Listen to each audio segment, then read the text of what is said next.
Good evening, everybody. It's Wednesday. Welcome into another pod, another stream from Out of Rhythm Fantasy Sports. It's one of those days, one of those times. We're gonna hit that NFC Dirty South, and here we go. Dirty? Just a good old boy. Yeah!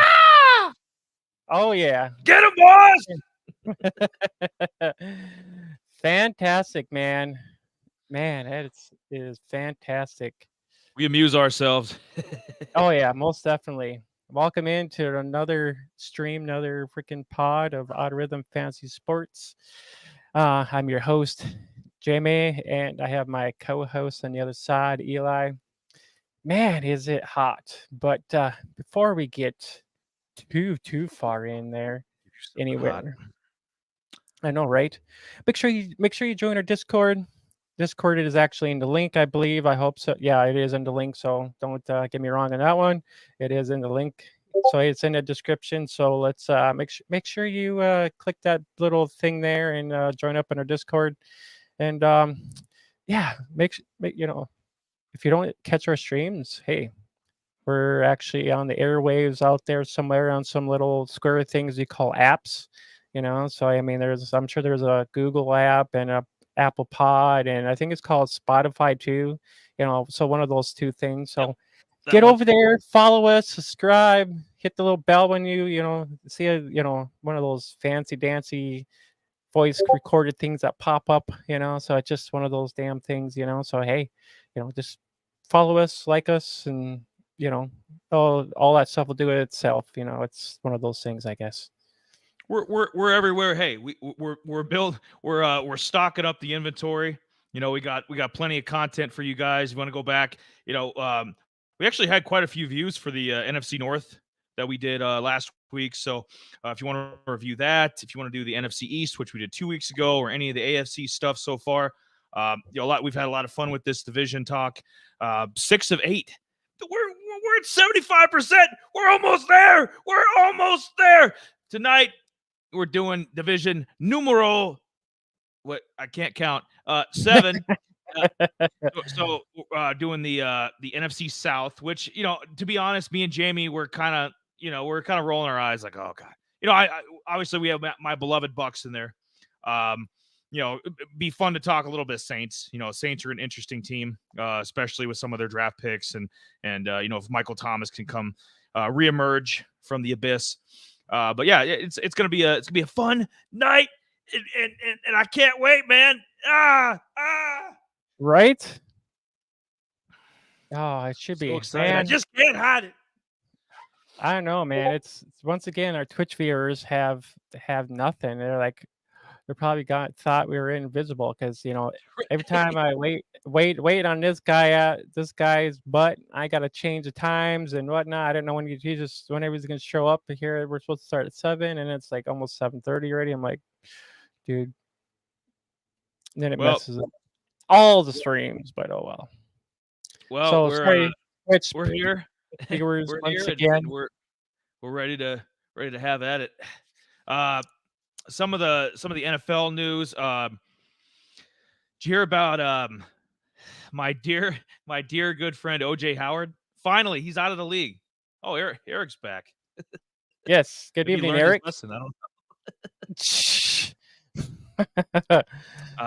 know. OJ Howard, who is a longtime Buck. We're talking Bucks tonight. I just thought I'd get that in on the bottom there. Finally cut. I think he's finally done. I think OJ Howard's finally out of the NFL. So good riddance. Was a complete, had a cup of coffee. I think he had 5 touchdowns one season, but was a complete bust out of Alabama. He was supposed to be where Kelsey and Andrews and Hawkinson, a lot of these guys were there at, and he just never made it there. So good riddance. What else? Pacheco, he's going to be ready for some physical contact in a couple weeks, so that's good to see. He's going to be back, midway through the preseason. So Pacheco should be ready week 1 for the Chiefs. And yeah, there was a couple guys that there was a couple guys that retired. There was one guy I can't remember exactly offhand. He retired. He was I can't remember who it was now, but there was one guy that was actually he retired. I know there was another. I think it was the Denver Bronco guy who might be going to jail for betting on some games and tampering with games and stuff like that. And there was another Iowa State guy. So there was quite a few things. And then there was a whole fiasco with let's see, Zach Moss broke his arm, so he'll be out for 6 weeks. Jonathan Taylor, don't know what's going on with him. So that's a whole shenanigan right there, not good. So do we still draft Taylor in the first round now? If this is going to continue, I wouldn't draft him in the first round. Maybe if he falls in second, maybe. But until this gets figured out, I am not touching Taylor in the first round. And then he's playing. He's gonna fucking play. It's gonna be a Saquon situation where, even if it's short term, deal, he's traded. Something's gonna happen. He'll be somewhere week one. As to where he's gonna go, obviously this will probably hurt a few picks. I can't imagine a bunch of people passing on Taylor. He's still gonna go. He's still gonna go like at 15 at the latest, which would be an early second. You know what I mean? He's gonna go somewhere between 5 and 15, like somewhere in that range. So I don't think it's affected too much. Yep. And then or if you go back and listen to our AFC West preview, I was all hyped up for Tim Patrick. Yeah, missing down again. Yep, missing another season towards Achilles. And then there was another guy they released too as well. KJ Hamler. Yep, due to heart conditions and stuff like that. So there's a lot of dropping flies. Pickens, I've been seeing some hype on him. I just seen a nice video of him snagging a nice one-handed catch over one of his DBs in practice. Oh man, with that look, man, that was dirty. That was super dirty, man. I was like, ooh. So yeah, I'll go check that out. That's some hype there. I've been trying to watch a lot of I just been seeing clips of a lot of just small little training camp stuff here and whatnot. So, but I think that's kind of the big news. J.K. Dobbins, no time return. Javonte Williams, he was limited practice. Alvin Kamara met with Gordell. So I'm not sure what happened there. I didn't really dig into that yet. Cooper Kupp, he might be missing a few weeks. So, I mean, hamstring there. Joe Burrow hamstring. So, I mean, there's some top hitters already kind of hitting the tree already. So it's kind of like, ooh. So we got to monitor a lot of that out there. And we haven't even started any of the games yet. But I don't. From what I was reading with Kupp, I don't think it's going to affect his week one status. Burrow, he'll be there week one. So a lot of these guys, it's we have to update the news, and it's fodder content for us. But yeah, I don't think this should affect anything. So if you guys are drafting in the next couple weeks, I wouldn't be fazed by it. Dobbins, he's got an injury history, so I've never been a big fan of him. I mean, when he's on the field, he's somewhat productive, but I never trusted J.K. Dobbins. So use caution if you're going to end up drafting him or looking at him. Back to the Broncos receivers, just to wrap that up. Speaking of OJ Howard being done, I think Tim Patrick's done. Missing 2 years in a row, and Sean Payton's the coach now. Sean Payton's got a short leash. I mean, I don't see him. Oh, hey, you've been injured the last 2 years. And you're an average receiver to begin with. Like, I think this is the end of the Tim Patrick experiment in Denver for sure. And maybe we'll see him in the USFL next year. I don't know. Maybe he can stay healthy there. But it's Kamara. I think he's probably trying to appeal. He's probably trying to cut his suspension down a couple games, and we'll see if he can do that. But yeah, for sure. Yeah, I think he's like 30 something now or 29. I can't remember. I don't want to look back in my notes and figure out, but yeah, I guess I can look that up here in just as like couple seconds. Yeah, because I knew he was like getting up there in age. You talking about Tim Patrick or Kamara? Yeah, yep. Tim Patrick, yep. 29. Yep, he'd be 29. So I mean, yeah, he's hitting at the age where he's very well cuttable. Yeah. Yeah, absolutely. Yep. Yep. That's what I think, anyways. I was gonna ask you quick, Jay. It's off the football, but we had the big trade deadline in baseball that just passed, and what do you think about the Verlander trade? For the Astros reacquired him. That's that's kind of crazy, man. It's for him to kind of like go to the Mets and then the Mets get something kind of back there. I mean, there was a lot of. I mean, honestly, there was quite a few trades. I mean, I got Verlander in a league or so. So I mean, I'm either way, I'm happy with him. Actually, just for fantasy reasons, either way, I'm just happy with him. But if him going back to Houston, I'm pretty sure he loved being in Houston. He won a championship there. Why not go back to his hometown, man? So, yeah, it is. It's there was a lot of trades, a lot of people going to a lot of different places. I mean, there was the Royal Brad, Scott Brad Barlow. Hand, Yep, Scott Barlow. There was a couple, I know there was a lot of huge other guys that end up moving in a lot of different places. So I mean, Verlander. Scherzer. Yep, Scherzer. Yep, he's a Ranger. I mean, hopefully the Rangers can kind of get something going and whatnot. So just a lot of moves, man. It's coming down to the end, nitty gritty. So I mean, if you're you're a fantasy baseball lover, make sure you get some of these prospects that are actually kind of coming up toward the end, because they might get seeing some playing time, kind of help boost your you know fantasy team over the hump possibly. But hey, I but it's I think it's going to be I think it's going to be an interesting stretch run just to wrap up the baseball. I think it's going to be an interesting stretch run between. I think it's going to be between three teams who comes out of the AL: Rangers, Astros, Rays. I think it'll be one of those three teams, and it's kind of an arms race when you think about it. I mean, Rangers just got Corey Seager back from the yep. IL, and some of the guys they acquired, Scherzer and a couple other guys, and see who's coming up late in the year. Astros, so yeah, and then the Rays have been strong all year, so I think it'll be one of those three teams, and we'll see what my Reds can do in the NL. Right. Ellie De La Cruz, man, I know. I can't bro. I snagged him at one of the end of our drafts, and I'm glad I kind of held on to him. But I know there was, it's kind of up and down because they have so many good prospects that they just kind of. The other guy I'm kind of waiting to come back for is O'Neill Cruz, so I'm waiting for him to come back, and hopefully he can help me, get me over the hump. Get you that title. Hell yeah.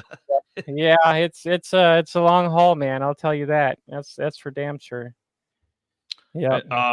And then one more thing we'll get to, and then we'll get into what you guys are here for, the NFC South. The conference. I know you probably heard about obviously USC and UCLA are headed to the Big Ten next year. Oh, I didn't get a chance to dive into that. I just seen some speculations or whatever. It's been a while for those two. Colorado just left the Pac-12 for the Big Oh, 12. They'll be doing the Big 12 yeah, next year. yeah.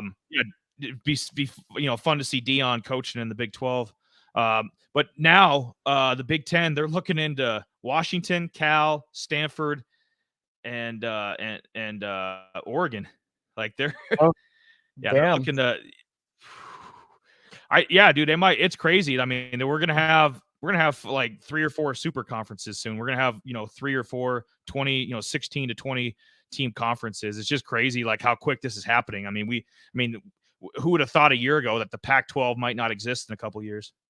It's been. It almost I seems was enjoying watching those late night weekend, Friday, Saturday night games between Oregon, USC, Utah, teams like that, and Oregon or Oregon State, because Oregon State, I'm a Beavs fan, Arizona. so I like watching the Beavs quite a bit, and so maybe if once Oregon leaves, Oregon State is going to be the nice cold runner in that division. But yeah, that's going to leave them pretty skimpy, man, because the Pac-12 is going to.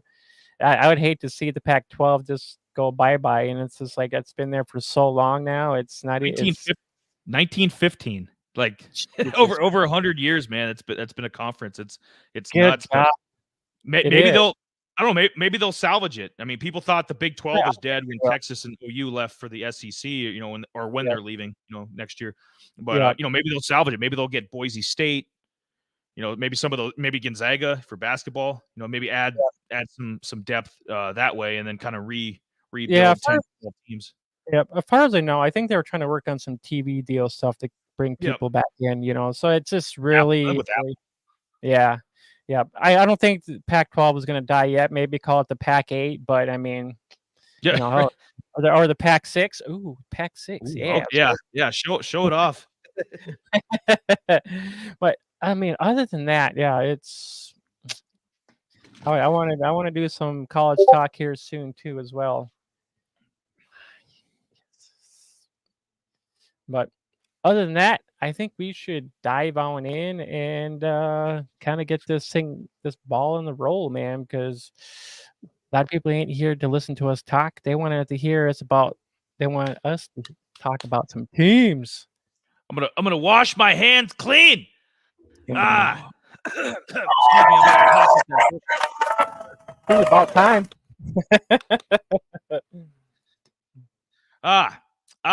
Team number one. And you guys have been playing this game long enough. I start with who I think is the least talented fantasy team, and then we finish with what I call the headliner. So the Panthers will be the curtain jerkers, and the Saints will be our headliner tonight. Where do I start?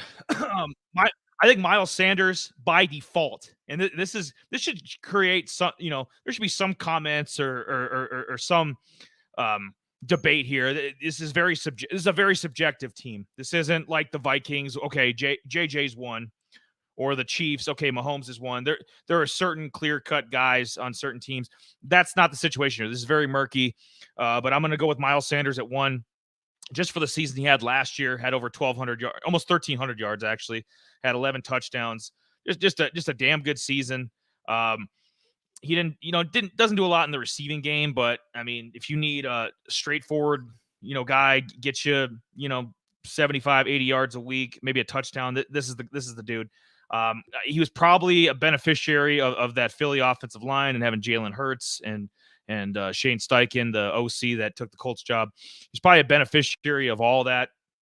But let's see what he can do, with Frank Reich and in this new system with Carolina. If I were a betting man, I'd say he could. You know what? If he's the feature back here, which he shouldn't have any issue doing. I know there's Chuba Hubbard, but he's a better receiver, so maybe they'll complement each other. But I could see Miles Sanders getting to 1,000 yards again.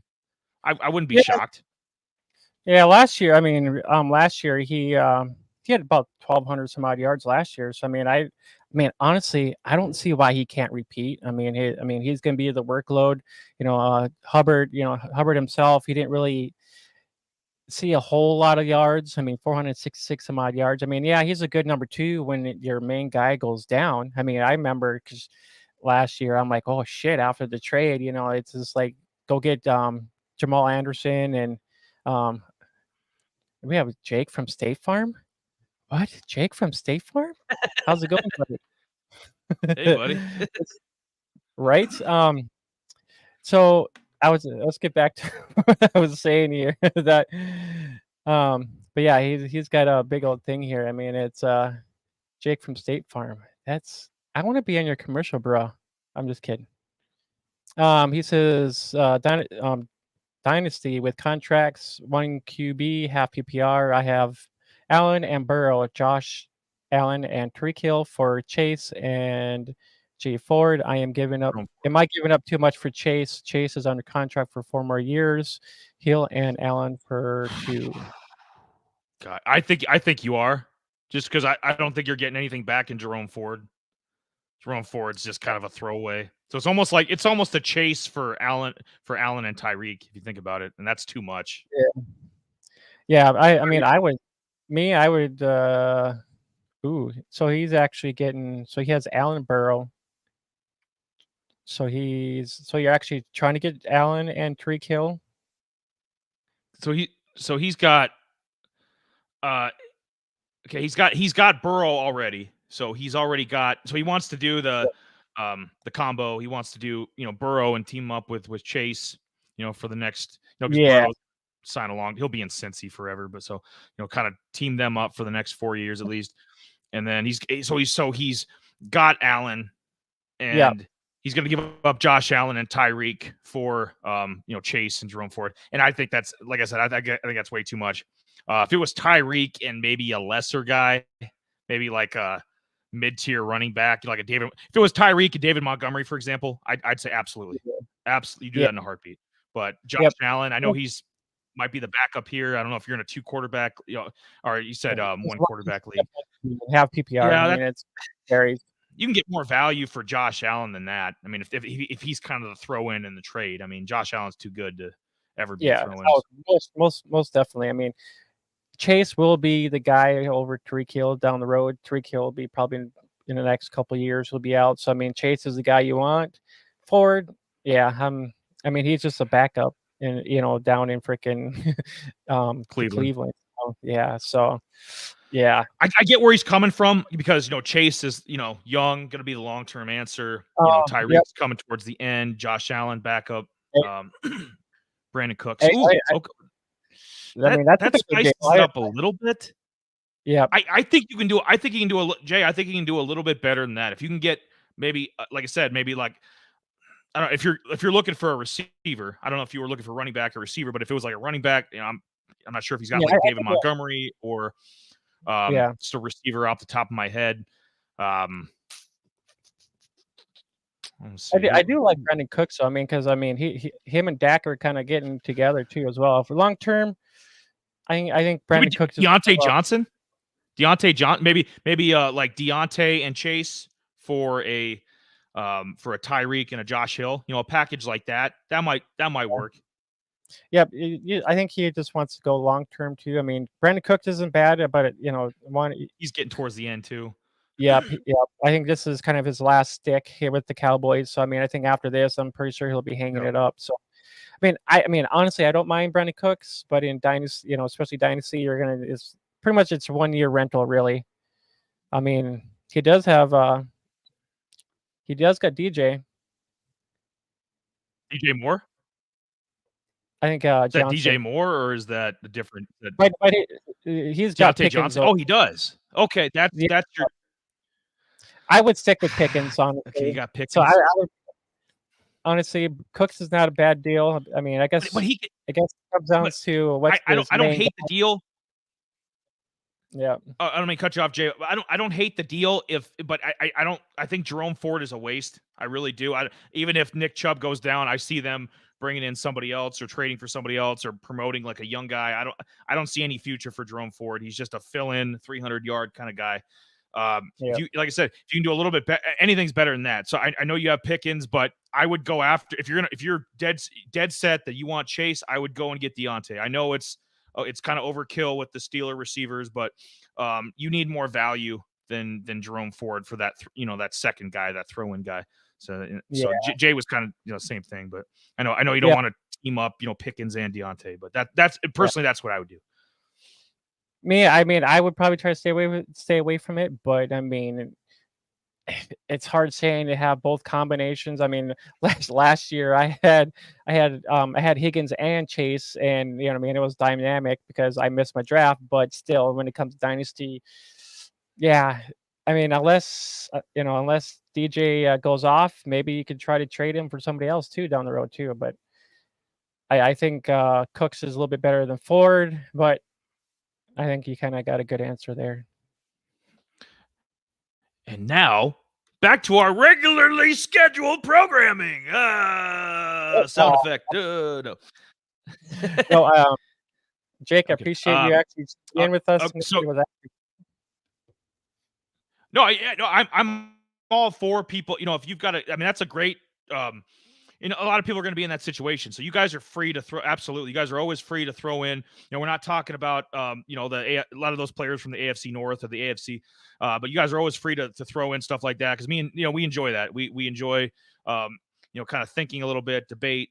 Absolutely. I'll be honest. I enjoy doing more of that than the Panthers. We gotta talk about them again. I'm gonna feel better about this. There we go. I look like a Panther now. Rawr, rawr. Okay, Bryce Young, I have it 2. I think you bet, bro. Yes. Bryce Young, I have it 2. I think Bryce Young is. he doesn't have the mobile ability of like a Kyler or Lamar or one of those. I guess Russ, like one of those smaller mobile guys. But I think this kid's got the goods. I think he's got all the intangibles. I think he's got the skill set. We saw how many threw a million touchdowns at Alabama, and that's worked out for Tua. Those Alabama quarterbacks didn't used to pan out, but I mean Tua's doing pretty damn well. So I got Bryce Young at 2. They got him rated, lower 20s, mid 20s for quarterback, and that sounds about right. I mean, let people sleep on him. Let people, he's a rookie. It's Carolina. I trust Frank Reich. Frank Reich is a damn good coach. I think he got done dirty with the Colts, or it was time to move on. And I think eventually they'll get this right. They'll get some talent in there, including one of the guys we're going to mention as a sleeper pick, Jonathan Mingo. We'll talk about him in a second. But Bryce Young, I have it too. And I wouldn't be shocked. He had kind of similar numbers to what we talked about the last few weeks with Sam Howell. Young guys like that, Jordan Love, probably in that low mid 20s touchdown range. Passing yards, 3,500. If he plays a full season, 3,600, something like that. I think it's going to be a damn good rookie year for him. DJ Chark, I have at 3. He's shown flashes. I mean, he only caught what did he catch last year? Yeah, he caught 30 balls for 502 yards, 3 touchdowns. So DJ, he's still got that big playability.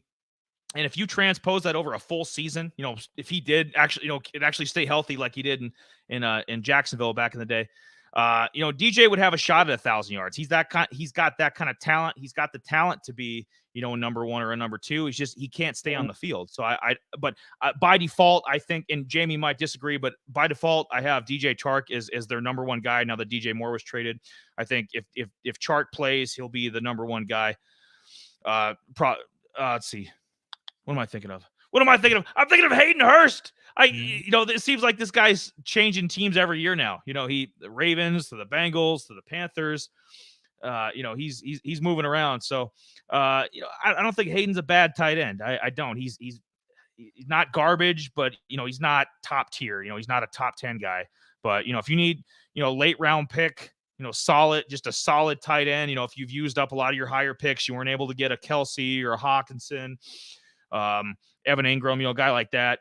Hayden Hurst isn't a bad option to be your tight end 1, just as a lower tier guy. And then number 5, I got Terrence Marshall. Yes. I said it. Oh, I know. I think this kid, like maybe. Yeah, exactly. I think with Frank Reich there, it might open up new opportunities for him. Like maybe he could become their Michael Pittman. Like Pittman, a couple years ago was with Frank Reich when Carson Wentz was there, or Andrew Luck before. I guess it wouldn't have been Andrew Luck, but when Carson Wentz, Matt Ryan, those kind of guys. You know what? I have Jonathan Mingo as kind of like the sleeper, guy that could pop into the top 5. I have him just on the edge. I didn't consider Chuba Hubbard because I don't think he's. I think he's more of a receiving. Yeah, like we showed his stats. I mean, we showed his stats. 400 yards rushing, maybe a few hundred yards receiving, maybe 300-400 yards. Yeah, or he had 466 rushing.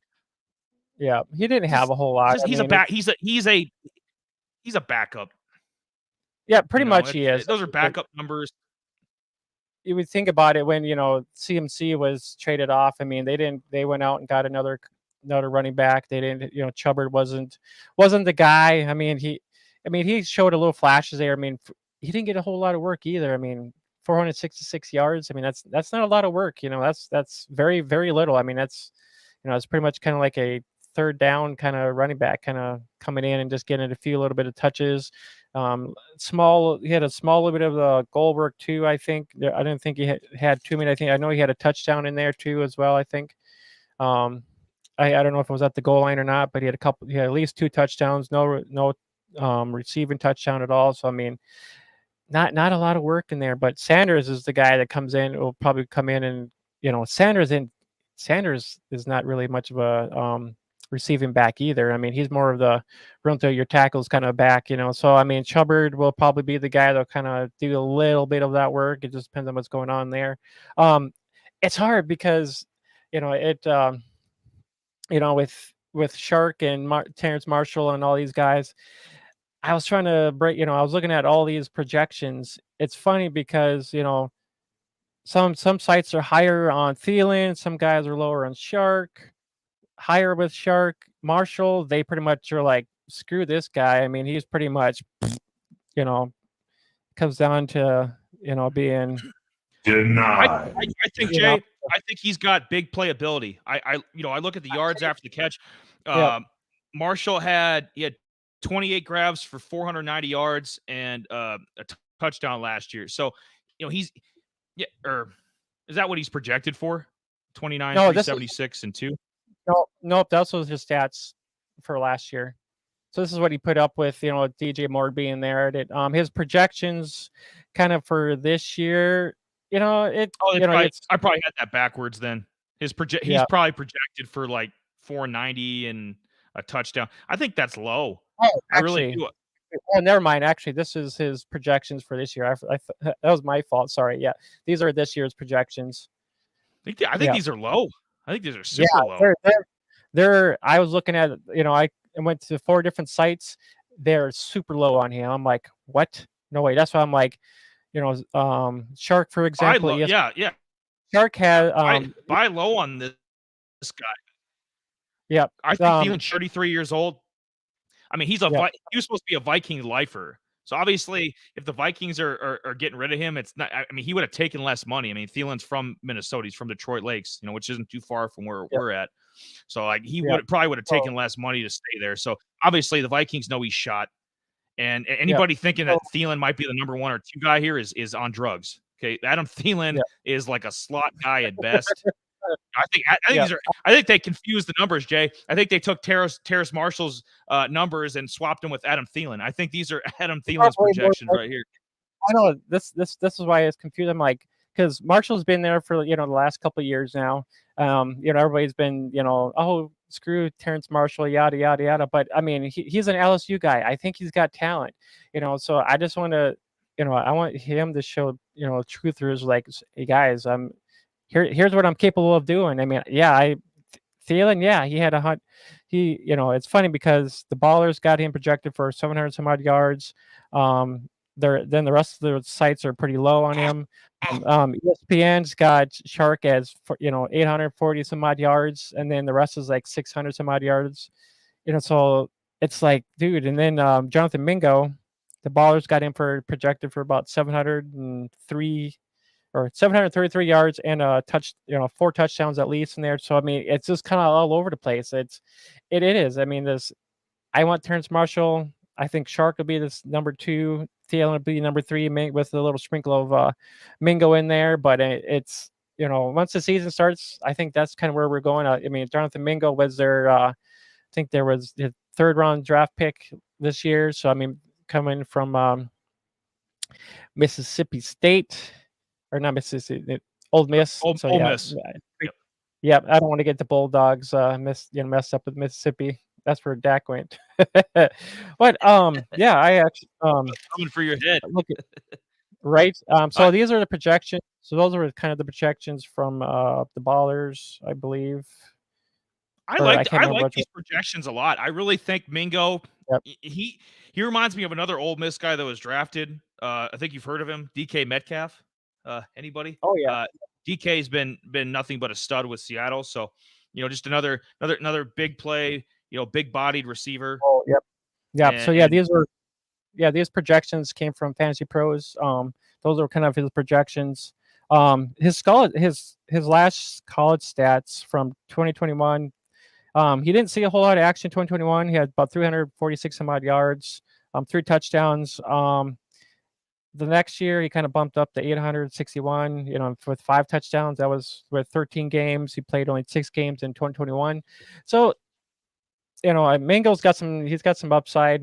I think he'll come into his own, and I think he'll kind of be, I don't know if he'll be either number 1 next year or so I think he'll be a number 2 next year. Just don't know what's all going to happen there. But with Shark being there, it might, Shark might be either one. Jonathan Mingo might be. It's hard saying too, but Mingo's going to be in the mix in there somewhere. He's young, and a lot of the other guys are pretty old. Thielen's like probably about 30 something now. 33.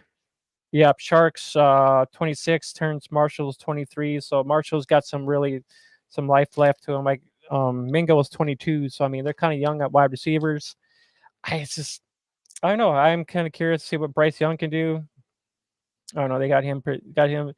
I think 3,500 yards and probably like at least 20 some odd touchdowns in there. Maybe 200 yards rushing and probably a touchdown in there a little bit as well.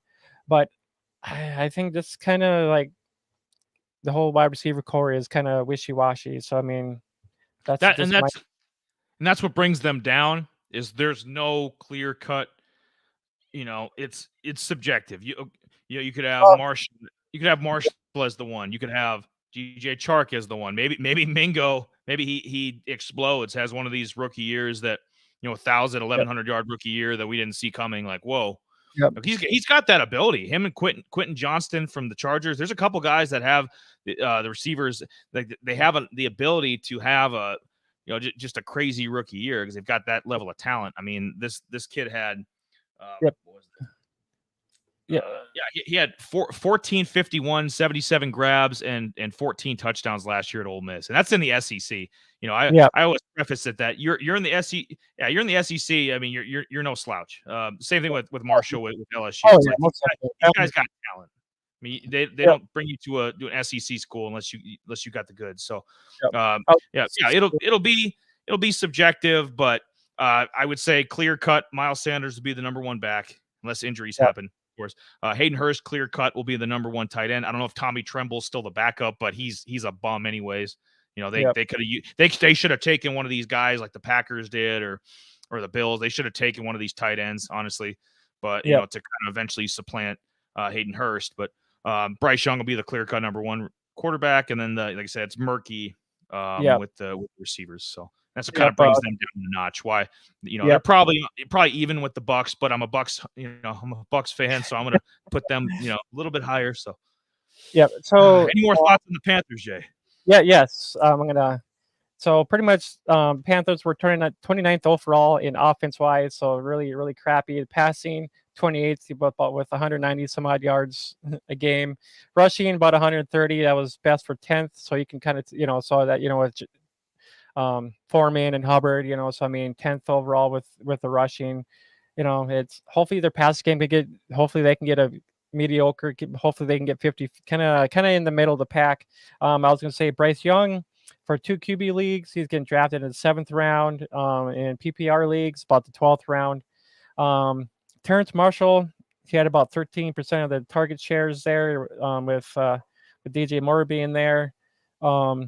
Shark, I'm not sure what he's going to get percentage wise. We'll have to kind of see where the targets kind of go in the first couple of weeks. But I want to say DJ Shark, it was kind of funny because I was looking into him like, oh, why would Fantasy Pros have him listed as their number one guy, and why would they have him listed that way?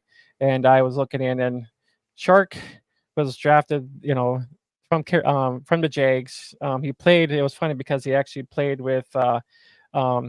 Blake Bortles. Then he played 2 years with Minshew as a rookie. And then he played 1 year with Ty Law before they traded him. Then he played with Goff there. So he's only had one. He only had 1 year in 2019 with 1,000 some odd yards. And that was, and he actually played. The heck was it? Oh, so the at that time they had Chris Conley and D.D. Westbrook as their wide receiver core back in kind of about 2019 when he so the Jags didn't look that great. So we see where those two are at now. They're probably doing what we're doing. Probably more than likely. But I think that kind of wraps up everything. I just kind of wanted some of the things I kind of wanted to mention up here quick. If there's anything else you wanted to bring up, I think other than that, I'm pretty much done. Absolutely not. I'm good. I've had enough. I've had my fill of Panthers talk. I've had my fill of Panthers talk for probably the whole year. We'll do this again next year. Yes. Gracias. Ah, now onto the beloved Tampa Bay Buccaneers. Yeah, this will be the team you see here right now will not be the same team you see like week 8 or 9. I'll tell you that. There'll be a fire sale going on. Yeah, and I'm not the only one. There's been sources on Twitter and a couple other places that the Bucs are purposely tanking, and I'm like, yes, thank you, please. Caleb Williams, Drake May, yeah, you heard it here first. We're coming home with one of those two guys next year. Yeah, we ain't rolling with Kyle Trask or Baker Mayfield the next 5 years. Absolutely not. Hell no. I'll burn my jerseys. We ain't doing that. But by default, I know he's older.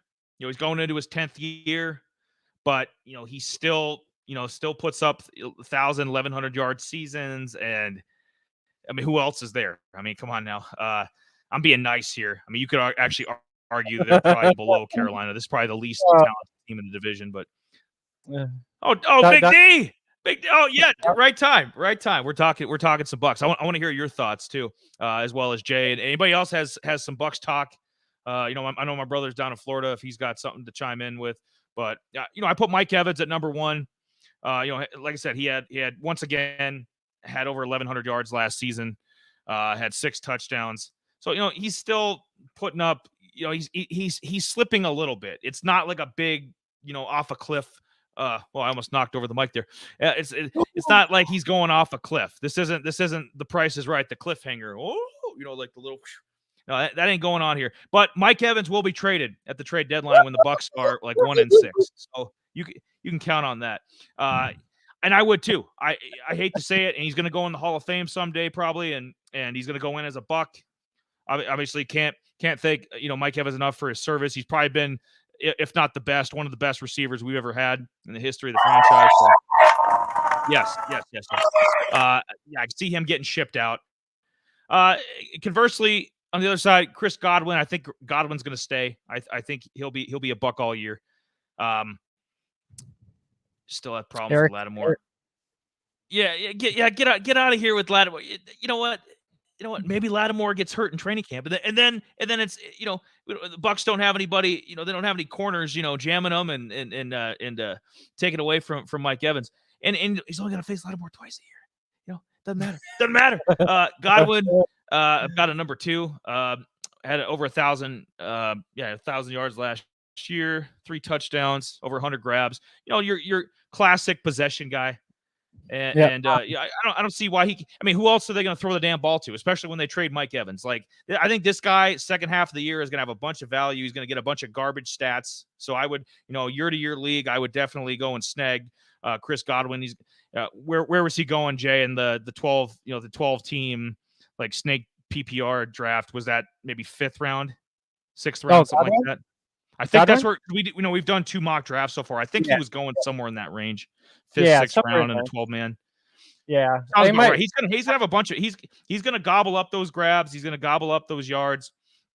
Never scored a lot of touchdowns, and he won't this year. Like Baker Mayfield or Trask, one of these two guys, they're not gonna tear it. There's not gonna be a 30 touchdown year. So, but yeah, you can get rake up some yards and catches for sure. Baker might just go out and maybe 500 some odd touchdowns, and and then they win the Super Bowl. Yeah, right. Yeah. I'll be eating a whole plate of shit if that's. I'm hoping not, man. I'm thinking about long term. I want Caleb Williams. I want to go 2-15. I want Caleb on tank job.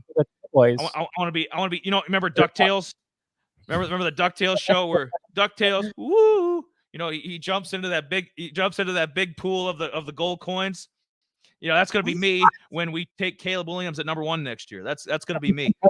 Because I won't be next year when we're doing this. I won't have to talk. I won't have to put two receivers, one almost retired, in the front here because they don't have much else. Number 3, Rashad White, kind of by default. I don't. Maybe Lenny Fournette had over.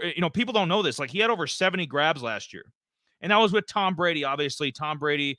He's always used his running back out of the backfield. Even in his New England days, always been running back friendly for catches.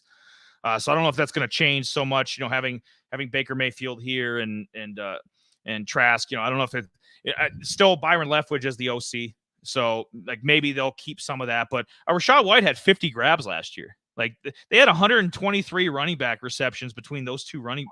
Yeah, that's what I said. I was like, holy shit. What? So Rachaad White, he's going to have some value, catching passes. He had what was it? What was that? Rachaad He White, had 481 yards rushing. So that's going to go up. I mean, he doesn't have Lenny Fournette in his way. He doesn't really have anybody. I mean, they have a couple of young guys, but I could see him 800 yards. If he's going to be a featured back, he should get at least 800 yards. A couple hundred yards receiving. It'll be a decent year. I think he's going too high in some of these drafts, though. Like some of these mock drafts we've been doing. I think Rachaad White's been going too high. Number 4, Baker Mayfield. What's my favorite word? By default. That's this whole damn division. By default. My next T-shirt's going to say by default right there.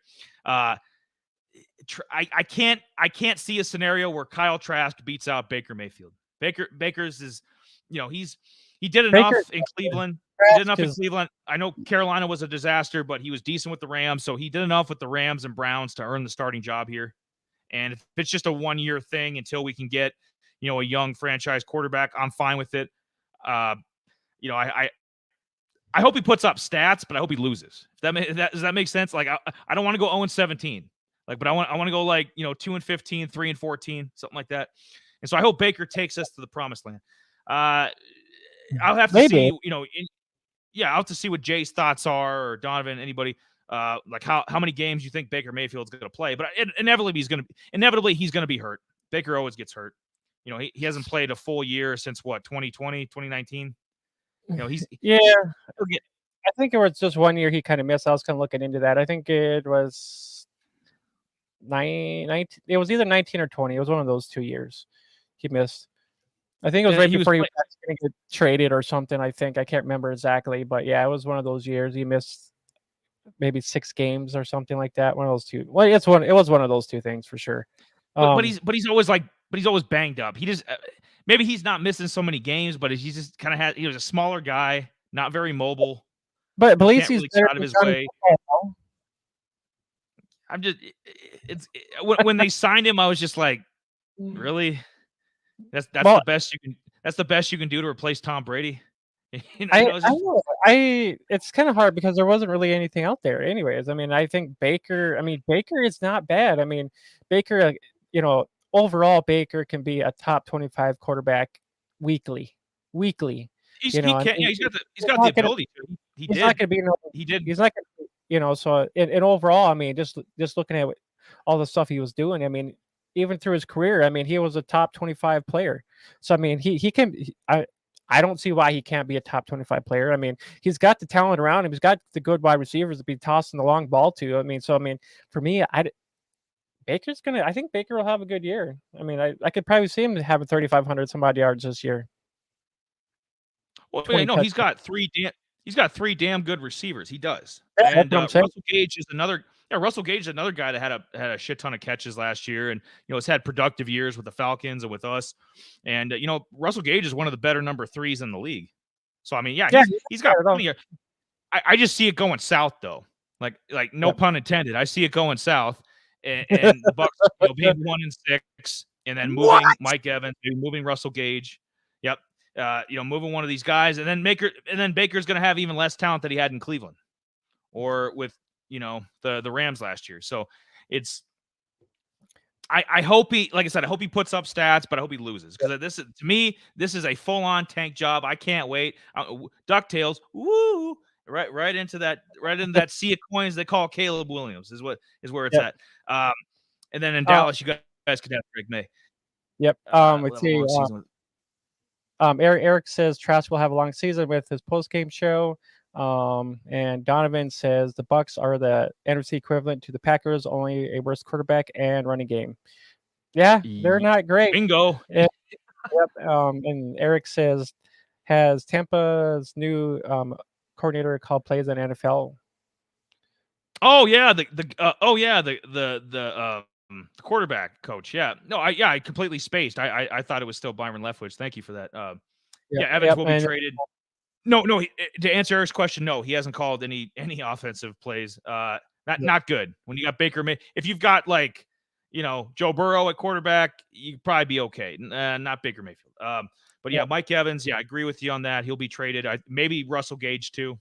Both of them might be out of there. This would be a fire sale. I mean, you're gonna see. You want to see what an XFL team looks like. Look at the Tampa Bay Bucks in like week 15. You just wait. You'll be and when guys are injured, this will be the perfect team to come in on waivers. When you absolutely need somebody. And we've got a guy in a second here. We'll bring up Trey Palmer, who's a young receiver that they like. When you're in desperation mode and just need somebody, you've got an injury, somebody on the waivers, there can be a couple Buccaneers players that you're going to come in and snag. You're like, oh, this guy's playing now. Okay, this guy's getting targets. Okay. But a really underrated tight end that I actually do like, our tight end, Cade Otton. I think he's got a future here. Well, Eli, you said that about OJ Howard too, and yeah. So Cam Brate as well. They both of them, but Cam Brate had a decent run. So, but Cade Otton, decent rookie year. Wouldn't be surprised if he ended up a top 20 fantasy tight end. He's not trash. Probably not. Probably not Hayden Hurst. Hayden Hurst is better, I think. So, he'd be a little bit below Hayden Hurst, who we just talked about. So he hate me. Yeah. No, this is going to be Bucks are too defense heavy. Yeah, that's how they're going to have to win. If they do want to be competitive this year, it's going to have to be on that side of the ball. This isn't going to be the Tom Brady years when they could put up 30 points. I mean, this is going to be a 17 point, 20 point kind of team. Yeah. Yep, the Bucks were 15th overall, with about 346 yards per game. Passing about 280 some odd yards at his best for 6. And guess what they were doing for rushing? 76 yards per game for rushing. That was dead last, motherfuckers. God damn, this is fucking horrible, dude. They think this is gonna get any better with Rachaad White as the feature back. This is worse than I will say it here right now. Rachaad White is the worst. This will be a YouTube short. You better be ready to look at the 52-minute mark on this video, Jay. Rachaad White is the worst feature back in the league. What? I said Rachaad White is the worst feature back, worst fantasy RB1 in the entire league. Absolutely, no question. Yeah. Mike Evans, we were bringing up his earlier. Let's see here. Nope. Yes. Now, this is the young kid you might want to keep an eye on, especially if they move some of these guys out the door, which they will. Me and Jamie, we both like Trey Palmer, and he's not projected for very much, but that could always change. He could put up 35 grabs for 400 yards and maybe a couple touchdowns. As the season goes on, day one, obviously there's three really good receivers ahead of him. He ain't never going to see their targets, but I'm going off being a Bucks fan. My projection: Mike Evans definitely out the door. Russell Gage potentially out the door. I think Godwin stays, and Trey Palmer could work his way up the depth chart. He could be the number 2 guy. He could be the receiver 2 by the end of the year. So yeah, you heard it here first. This ain't Josh Palmer. This ain't Arnold Palmer. This is Trey Palmer. Yep.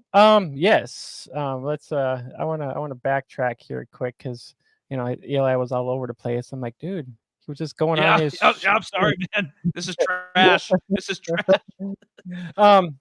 So let's. I'm gonna dive into my shit here quick, and then. So Baker Mayfield. I'm not bad. I mean, he's a top 25. He'll be a top 25 quarterback. I mean, he'll pretty much.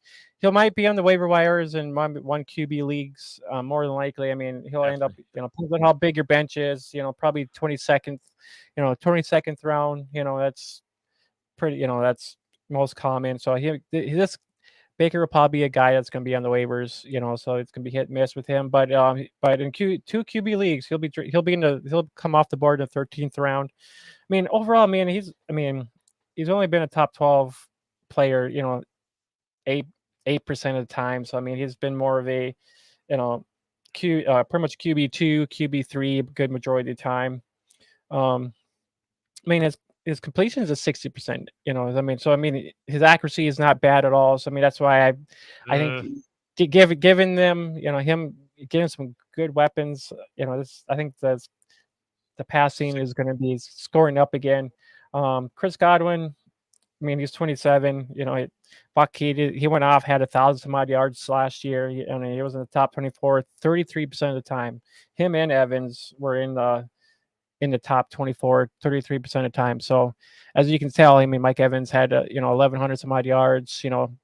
Averaging 15.3 yards per catch. Godwin, I didn't do a hit one on him because I was running out of time. But I mean, Godwin, I think he was averaging probably 14. I think he was pretty well similar. So I mean, No, he only had 3 touchdowns, but I mean, overall, Evans was the go getter.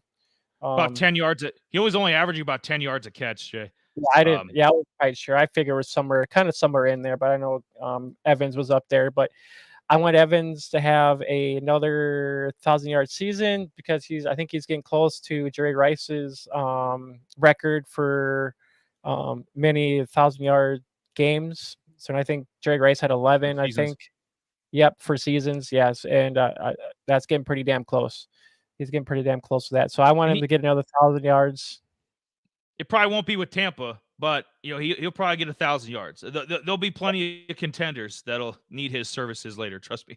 Potentially one he beat in the Super Bowl a couple years ago. The Chiefs might be calling. Come get them a number one guy. Him and Mahomes. Him and Mahomes. Yep. Yep. And then Trey Palmer I was kind of digging into him. He was actually I think he was an LSU transfer to the LSU guy. Yeah. Yep, he was transferred to the Cornhuskers there. I didn't get a chance to write all of his stats. I don't think I even did any of his stats. I don't think, but I was kind of watching some highlights of him. Yeah, I don't think I wrote. I'm sorry, guy. I didn't get a chance.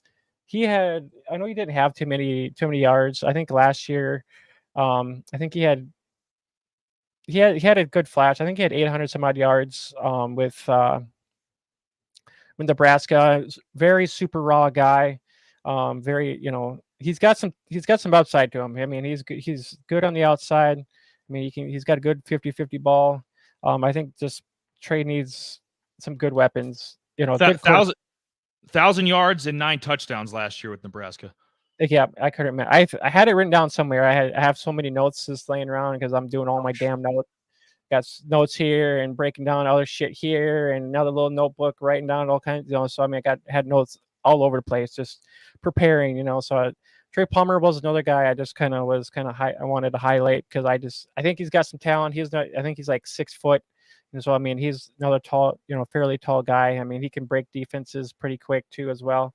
But just raw talent because he hasn't really seen much playing time. So I think the Buccaneers probably seeing something in him, and I'm hoping maybe he can kind of get.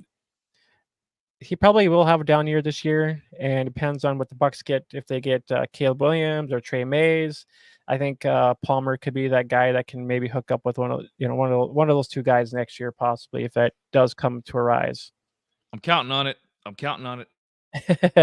I know your boy. Rashad, go ahead. I know your boy Rashad White. I know he. Oh, okay. Him. Yeah, I mean he was a top 24 back 24% of the time. I mean, plus 30, 36 average. For top 30, top 36 back, good majority of the time. Yeah, he didn't have a great year. 481 yards, 1 touchdown, a little bit of the receiving game, 292. But as you can tell, I mean, these guys were, they're rushed. They didn't really rush much. They're more of a pass heavy kind of offense with Tom Brady there. I don't know. I think this might change a little bit. I think these guys I think this is going to be more equal. I think they're probably going to get a little bit more of the rush game going. The pass will be a little bit more heavier too, but I think they'll kind of mesh it up. I mean, I am not a fan of Rashad White. I mean, he's going to be a body if you're especially in deeper leagues. He's going to be a guy you're probably going to need no matter what. But yeah, it's a mess, man. It's a mess. I hope there's a method to the madness because I like Jason Light, the GM. I'm hoping we're doing this on purpose. and we'll have the proof will be in the pudding if the Bucks start slow, which I think they will. 1-6, 2-6, and it starts becoming a fire sale, and then we know, this is an all-out attempt to go get Caleb Williams. Is what's good.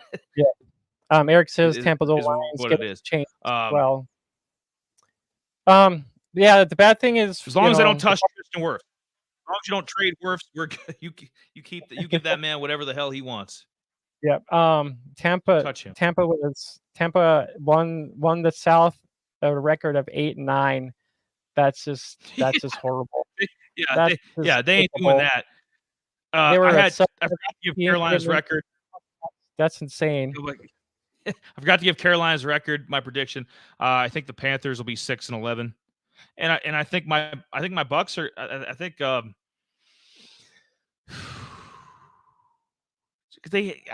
don't want it to be like this. I want them to. I think we'll go 5-12 just because of the receiver talent. I mean, the three receivers are so good. It's going to be hard for Baker to screw it up at least the beginning of the year. And then eventually, if we trade some guys off and Trask maybe gets in there towards the end of the year, maybe start losing some games. And I would say 5-12. I'd rather go 2-15 and get one of these quarterbacks, but can't always win. Yeah, that's about right. Well, I think if no one else has nothing else to say about the Tampa Bay Buccaneers, I think we're Speak I think now it's or forever hold your peace. First, so welcome into Out of Rhythm Fantasy Sports. We just got done covering the Buccaneers, trash. We covered the Panthers, trash. Yeah, we said trash. I mean, it's just horrible. Yep. So our first half of the preview is done. So hopefully the second half can actually be a little bit better. So I think it's time for which team are we heading to now, man? Which direction are we going? You know what? It's pretty hot and humid up here, and I know the guys in the South are used to it. But we're up north, okay? We're northern boys, and we don't see a lot of heat up here. So I thought, you know what? In honor of the Falcons having red in their color scheme, I thought we'd Falcon it up a little bit. What? And our friend Anthony, he'll show up fashionably late. Just watch. He'll comment here in a minute or two. He was supposed to join us tonight. No, he sandbagged us. He left. He's a huge Falcons fan. We were going to give him the platform to actually talk this team up because they're garbage too. Don't confuse that. The only good team in this division is the Saints. That's it. Yeah, you know what my thoughts on that are? Denied. Yeah. Yeah. Never again. All right. So start off with the Falcons here, and then we'll slow it down. The Bucks got kind of hectic. I'm sorry. I want to be excited about that team, but it's trash. It's trash. Absolutely. So we're gonna slow it down here. I'm gonna talk. We'll bring up Bijan and Algier, the running backs, and then we'll get into a few of their receivers. Got a few graphics for that. Bijan Robinson, I have number 1, and I know he's a rookie, but the hype is real. I mean, this guy's an animal. Had over 1,800 yards at Texas last year. He's going to be one of the next great Texas backs. Remember Ricky Williams back in the day? Anybody remember Ricky? Ricky was a stud. Cedric Benson for a little bit was a stud with the Bears. Going back in the 70s, they have a history of producing a really good to Hall of Fame level backs. So this will be the next in line. Bijan's going to step in day one and be a top 5 running back. Like I said, the hype's real. So I have no hesitation saying, especially in this offense with Arthur Smith. I mean, Arthur Smith came over from Tennessee. He worked with Derrick Henry all those years. So I could see this guy immediately being a 1,300 yard back. I think he's that good. Probably maybe 9-10 touchdowns. I mean, it's going to be a monster rookie season. This will be one of the better to best rookie running back seasons ever. I mean, it's going to be up in that echelon.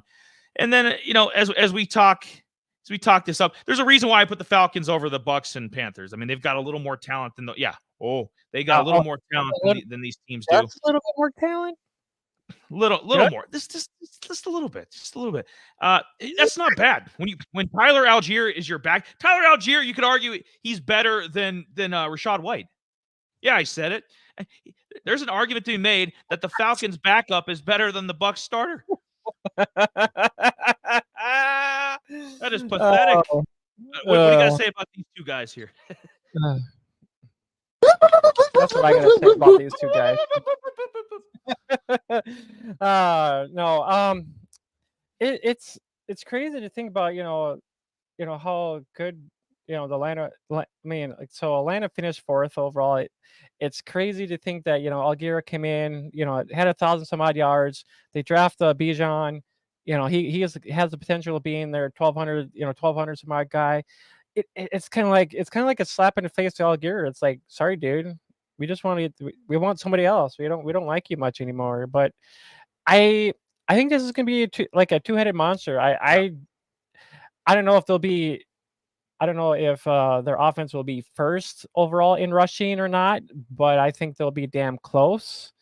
Bijan himself, some of the statistics you see on the screen there those are his projections from, I think it's Fancy Pros, I believe it is. So those are his projections. I got some other projections as well. Ow. I actually wrote down some of that. Well, actually not his. I actually wrote down some other guys. I didn't write down, but I think Bijan. Hold on, I'm gonna backtrack. I have so much notes, so many places. I'm excited for this backfield too. I really am. This will be one of the best backfields we've had in years, honestly. If they both pan out, you know what I mean? Yeah, most definitely. I would have to agree. Bijan's already going in first round in a lot of these drafts, especially rookie drafts. He was a first rounder. If he actually lights it up, this is going to be. Is he going to be better than Jonathan Taylor? Is he going to be better than CMC? Eckler. This guy's going to surpass these guys to be the number one guy coming off the board next year? That's going to be the question. So I was doing a little digging in on Bijan here quick. He actually had two his in 2021 he had 1,100 some odd yards, 11 touchdowns. A little bit in the passing game, about 295 yards, 4 touchdowns. In 2022, he had 1,500 yards, 18 touchdowns, 314 yards in the pass game with two touchdowns. I don't know. Johnson might be elite, but I know I was doing a little digging. I was kind of everybody's gonna be like, oh my god, why did the hell you just say this? I was watching some highlights. I was so I want to know, can Bijan actually be an inside runner? Can he run inside the tackles? That's going to be my main thing I'm going to be watching for this year. Is can he change how he run his running style? Because he's a more of a happy runner on the outside. He'll bounce outside more than stay on in the inside, more than likely. And he was actually the leading rusher in the Big 12 with 1,580 some odd yards behind K-State's Deuce Vaughn.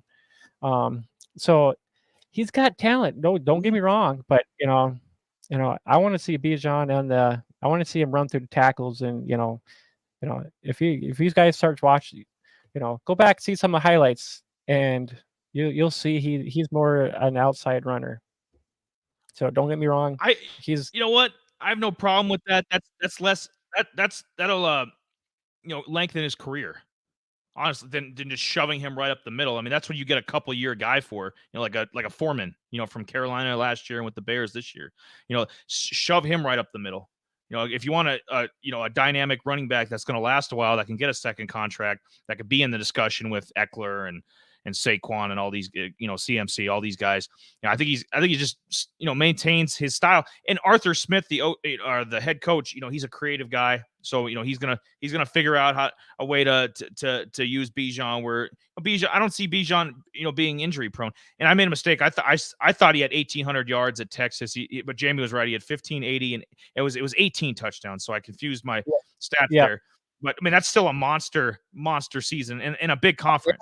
There's some guys in smaller conferences that that might have a 1,700 yard 20 touchdown season. And it doesn't mean anything. They're a 6th round pick, and that's that. But I mean, and this is in a passing happy conference. So the fact that Bijan did it there was impressive. And I think about it from like the marketing, like how many jerseys this guy's going to sell. Oh yeah, most definitely. He'll be top 5. I mean, immediately there'll be people that aren't Falcons fans that are going to buy this guy's jersey. He's going to be, top 5, top 10 jersey seller before you know it. He'll be, those fans there, they went nuts for Michael Vick when Michael Vick was tearing it up all those years. Like Michael Vick had like the number 1 jersey in the NFL for a while. So I can see Bijan following suit, and so he's good all around. Just keep him on the field. I know you're saying you want to see him run up in the tackles more, and that's fine. A little bit. I mean, not a lot. Those are just kind of his weaknesses a little bit. I mean, even if he did go on the inside, he could probably cut. From some of the things I did see, I mean, his run style, I mean, could be a linebacker there if he actually cut back or even went up, toward the middle and break loose. So I mean, it's he's got the talent to just break loose. There's just a few things that he could probably work on, and I think he might work on that coming into the pros a little bit. So I mean, just a little bit of weakness, but with Algier being the bigger guy, have Algier be the bruiser through the tackles and stuff like that. So smash and dash, smash and dash. That's what we're gonna call it. What does it look like? Yeah. So Donovan says, "What does life look like, ABI or after Bijan's injury?"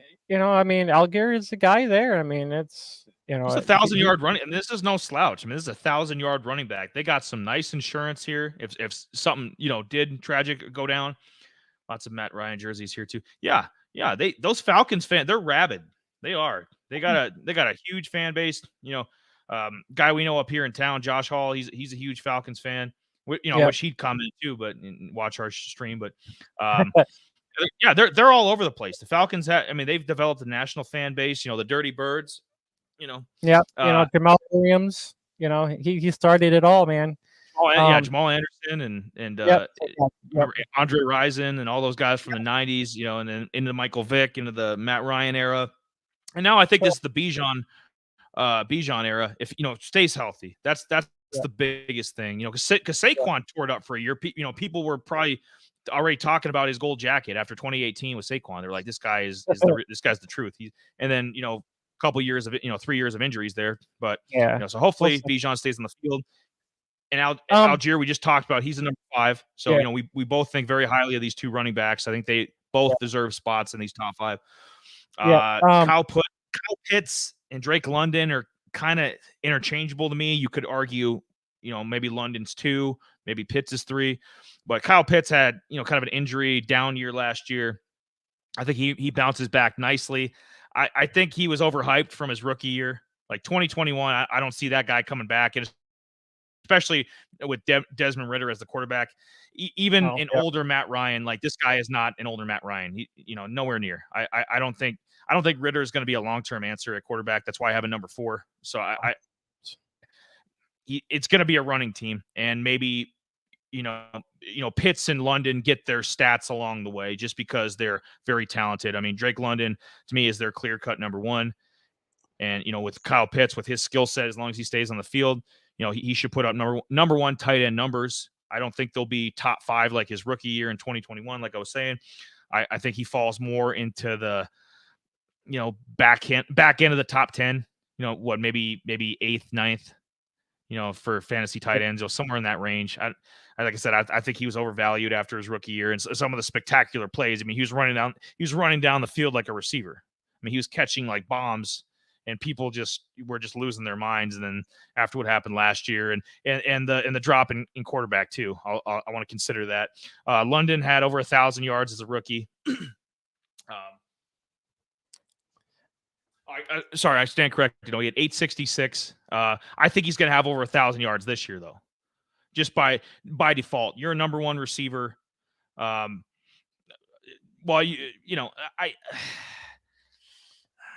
put a gun to my head.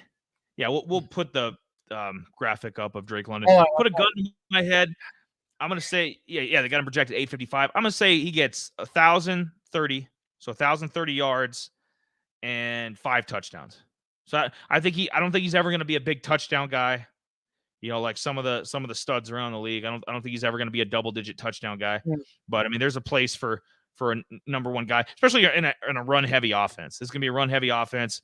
For him to put up, maybe 75, 80 grabs, somewhere in that range. Kind of go up from his rookie year, 75, 80 grabs, over 1,000 yards receiving, about 5 touchdowns or so.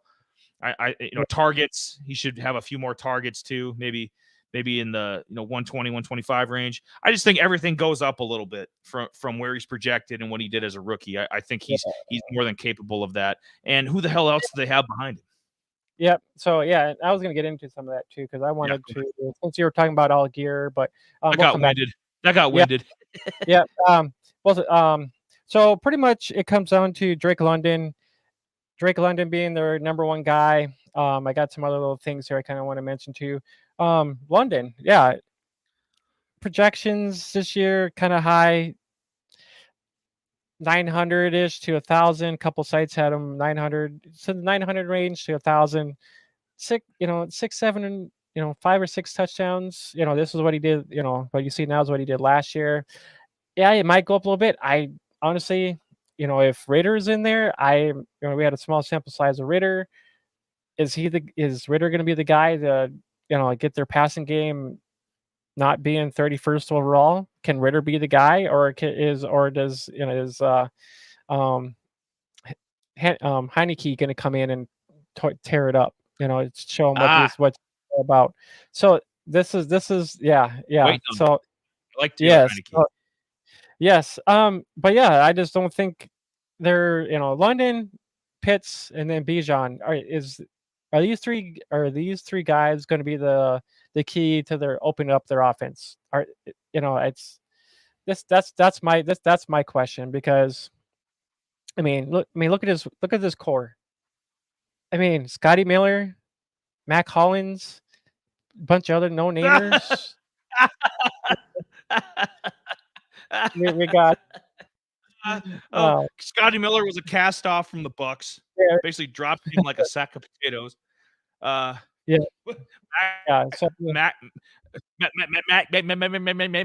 Mac Hollins, 57 grabs last year. Just a career number 3 guy. Yeah, like Cardell Hodges, and some other guys. So it's a lot of guys, just Cardell warm Hodges, bodies. Frank Darby. These guys are old. That's what I'm saying. When I was looking at this, I'm like, who the hell are half of these people? Especially you get deeper into the depth chart, on their practice squad and some of the. This is when I was looking at all this, I'm like, how is Atlanta going to be better than what they were last year? That running game. It's going to happen. This is all going to be on the ground, man. That's why I think, if anything, there's going to be 2 guys that get targets. It's going to be, and then some targets to the running backs. I think Bijan's a pretty good receiving back, but it's going to be to the running backs. It's going to be the Pitts and Drake London. The rest of these guys will, probably end up having like 200 yards receiving. It's Mac Hollins maybe the 400. Mac Hollins maybe 400-ish. 400, 450. Scotty Miller is not even hardly projected for nothing, and Scotty Miller. Oh my god. The only reason that guy's still in the league is because he caught a ball in the NFC title game, and Donovan will remember this. He caught a big pass in the NFC title game. Was he a character? Yeah, he was. Was he? Shit. Is he related to you 2 guys, Scotty? Jamie, Donovan. No, I'm thinking of Miller. Scotty Never Knows. Scotty Never Knows. It's that. But this is a bunch of guys, warm bodies, man. I wouldn't touch any of them. That's why I'm putting a lot of stock, more than the experts and more than probably what Jay thinks. I'm putting a lot of stock in Drake London, because somebody's got to get those targets. Somebody's got to get those receiving yards. Even if Ritter only has, 2,900 yards passing or something, like those yards have to go somewhere. And Pitts, if he gets injured again, who the hell is their backup tight end? Exactly. Like, Yep. it's got to go somewhere. Yeah. And Drake London's the guy. Yep. Drake London, he put up, he had a decent year. He was a top 24 wide receiver 23% of the time, wide receiver one, maybe 11% of the time. But, a top 25 wide receiver 23% of the time, top 20, 36, 52% of the time. So, I mean, he's at the bottom of the barrel here a little bit. He's got talent. Don't get me wrong. I mean, I want to see him get over the hump.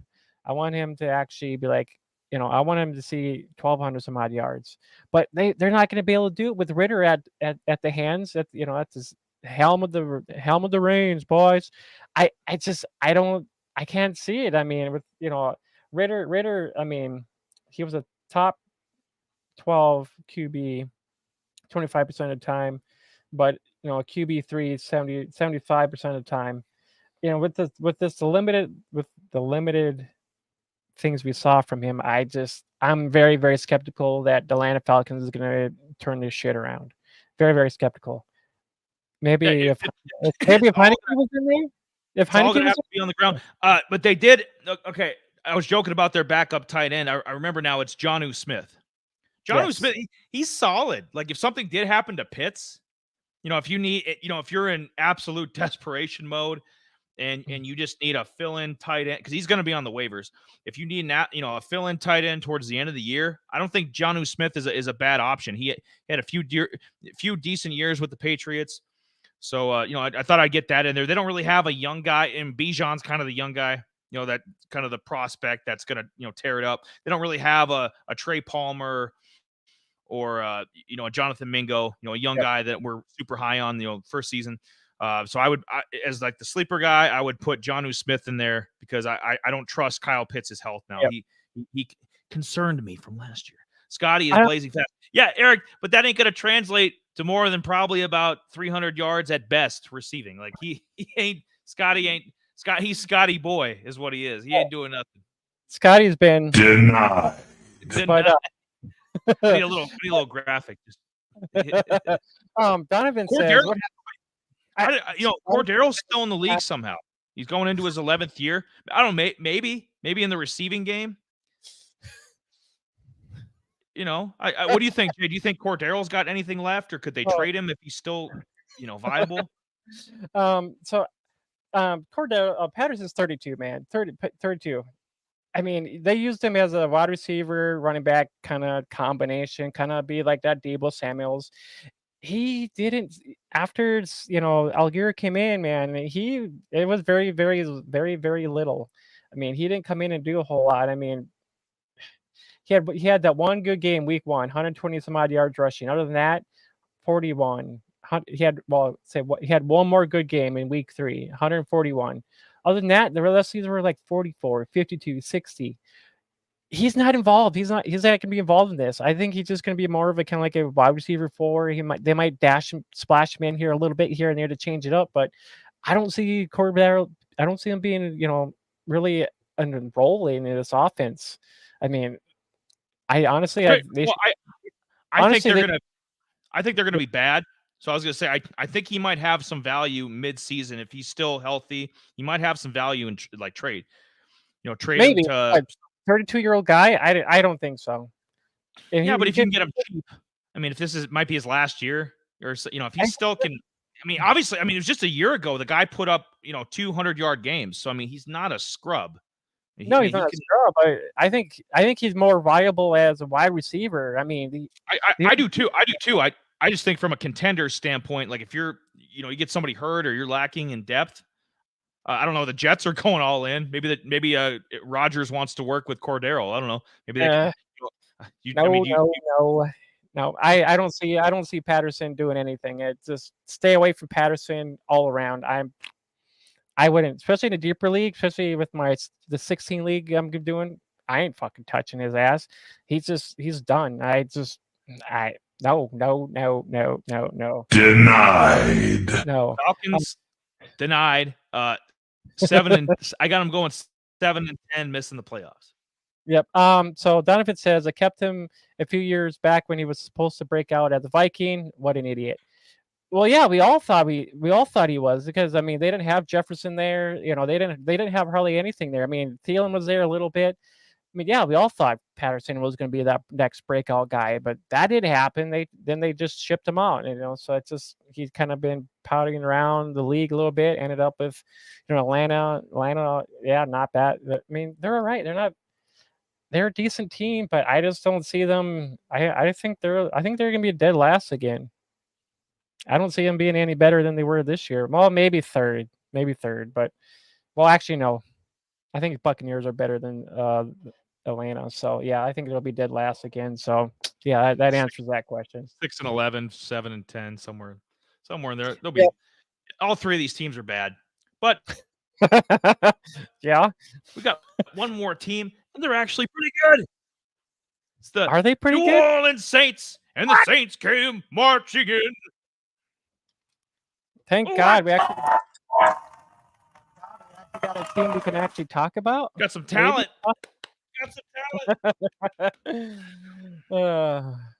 Yes. As much as it pains me to say, man, because it's this is our division. I mean, this has been the hated rival for years now, because the Panthers and Falcons are a joke. So Saints have kind of been our rival the last 20 years. But get some players, they're damn. Yeah, they got some good. Chris Olave, I got a number one. Why? Because he's a stud. That's why. He had over 1,000 yards as a rookie. Going to have even more this year. Go snag him up. I think people are, people are super high on Garrett Wilson, as they should be. I mean, he's a beast, but Olave's not far off. Like, if you can't draft Garrett Wilson, if you want like a stud second-year guy, if you can't get Garrett Wilson, Chris Olave is not a bad consolation prize. I think he is the clear-cut number one. No questions asked. Let's bring up some of his. Jay made the graphic here. Some of his stats. Let's see. Yeah. Is this what he's projected for, or what he had last year? This is what he had last year. Yep. Yeah, I mean that's a damn good rookie year. Not a lot of touchdowns, but who was he working with at quarterback? I mean, Derek Carr is an obvious upgrade. Yeah, and, I mean, get out of here with that Jameis Winston stuff. He belongs in the XFL.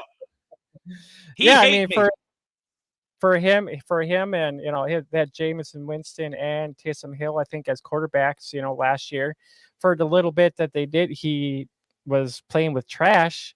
He had a pretty good, decent year. Honestly, I was pretty happy. I mean, it came down to it's Olave or what's the Jets wide receiver there? Garrett Wilson. Yep, I had a brain fart there because I was like, I had to project that Wilson. These two guys are, I think these two guys they're gonna be. I think they're going back to back this year. I think these two guys are gonna be the two guys to be watching this year. Drake London probably third in this third behind those two guys. That's my opinion on that. But yeah, Chris Olave, he's gonna be a target hog this year. I think he'll probably be back to he has probably 119 some odd, 120 odd target share. Yeah, I'm a fan. Probably you can go up a little bit more. Well, I mean, with Michael Thomas coming back, it might, I don't know, Rashid, TJ or AJ Perry, Trey Quinn, and yeah, it's Chris Olave's. Yep, Chris Olave's the guy. Then Michael Thomas, sprinkling a little Michael Thomas. I think, man, I don't know. This is gonna be crazy. This is gonna be kind of interesting. Rashid was the rookie last year. He's coming in back. I mean, he's not too bad. I think he had maybe. I like Rashid. Rashid, yeah, he had a little bit. He sprinkled in a little bit. And I put Michael Thomas at 5 there, but you could easily argue Rashid at 5. It depends on what Michael Thomas. There, been reports out there that he's finally fully healthy and that he's. I don't know if it was disinterest in football or health or what. I mean, you don't go from being like probably the best receiver in the league 4 years ago to being a scrub overnight. I mean, there's got to be something left in the tank there. And I know he's almost 30 years old. Yeah, but Chris Olave. I'll get to him in a second. Derek Carr, love this signing. I think he's a major upgrade at quarterback. Derek Carr's had some pretty good fantasy years. I mean, he's kind of in that same like Jared Goff mold. Reminds me a lot of Jared Goff. Kind of underrated. If you and Donovan, self-admittedly, Donovan will probably chime in here too. He loves taking his quarterbacks late. He fills up the skill positions and then he goes and nabs a quarterback that's a little bit slept on, like Derek Carr. Derek Carr is a perfect guy with what he's working with in New Orleans here. I could see him. I wouldn't be shocked if Derek Carr had a 30 touchdown season or 4,300 yards passing. Not at all. I think those are very doable numbers here. I know, Dennis Allen, the coach, he's more of a defensive guy, but Derek Carr's a smart guy. He can run the offense himself. I mean, he's in that, he's been in the league long enough. He's in that Kirk Cousins mold where it's like he can figure this stuff out on the fly. He's been around long enough. He's good enough. I mean, he can handle all that. Juwan Johnson, it might be a little bit questionable, because there's some people out there that probably still think, oh, Alvin Kamara. Kamara, he declined last year. And so, I'm going to give the nod here to Juwan Johnson. I think Juwan Johnson's going to do even more this year. Remember what Derek Carr did with Darren Waller, over in Vegas. I don't think that Juwan Johnson's the level of talent that Darren Waller was before he was injured. But Juwan Johnson's going to put up. He's had a couple 2-touchdown games. I mean, he's popped a few weeks before, and Jay might have some stats on him, but just with where he's ranked and percentage wise, some of the weeks. But yeah, I like me some Juwan Johnson. I jumped all over him in 2021. I mean, I couldn't help myself. One of the leagues that we do, I bid on him. I blew my load figuratively because I love me some Juwan Johnson. I still do. And I think he's got the potential to be a top 12 fantasy tight end. Absolutely. A Okonkwo from Tennessee, right in that ballpark.